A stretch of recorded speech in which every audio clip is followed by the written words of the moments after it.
ایک کمال کا واقعہ، حضرت عبد الواحد بن زید کہتے ہیں ایک سمندری سفر پر تھا، تیز ہوائیں چلنے لگی، ہمارے جہاز کو کسی جزیرے پر جا کے رکنا پڑا۔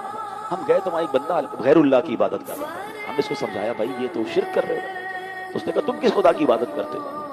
تو انہوں نے تفصیل بتائی کہ ہم اللہ کی عبادت کرتے ہیں، اللہ نے ایک رسول ہم پر بھیجے، انہوں نے ہمیں معجزات دکھائے، دلیلیں بتائیں، ہم ایمان لے آئے ان پر، اللہ کا پورا پیغام۔ انہوں نے کہا پھر رسول کا کیا ہوا؟ جب اللہ کا پورا پیغام انہوں نے پہنچا دیا تو اللہ نے انہیں اپنے پاس بلا لیا۔ تو انہوں نے کہا کہ کوئی نشانی ہے تمہارے پاس تمہارے دین کی؟ تو کہا ہمارے پاس قرآن شریف تھا، ہم نے اس غیر مسلم کو قرآن شریف دکھایا، جب اس نے قرآن پڑھا تو وہ آنسو سے رونے لگا، کہتا ہے کہ یہ تو اس ہستی کا کلام ہے، حق بنتا ہے کہ اس کی نافرمانی نہ کی جائے۔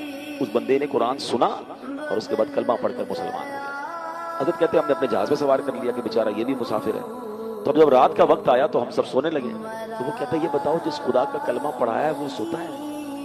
تو کہا نہیں وہ تو نہیں سوتا۔ تو کیا کمال کی جواب دیا کہ ابھی تو تم نے مجھے مسلمان کیا، مجھے اللہ کے بارے میں بتایا ہے، تو یہ کتنی بری بات ہے مالک کے سامنے بندہ سویا رہے، مالک جاگ رہا ہے تو غلام کیسے سو سکتے؟ بید بھی ہے۔ کہ ہم سارے سو گئے، وہ ساری رات عبادت کرتا رہا، ساری رات دعائیں کرتا رہا۔ جب ایک کنارہ آیا تو ہم نے اس کو کچھ پیسے دیے کہ پیسے لے لو، آپ اپنی زندگی کیسے گزارو گے؟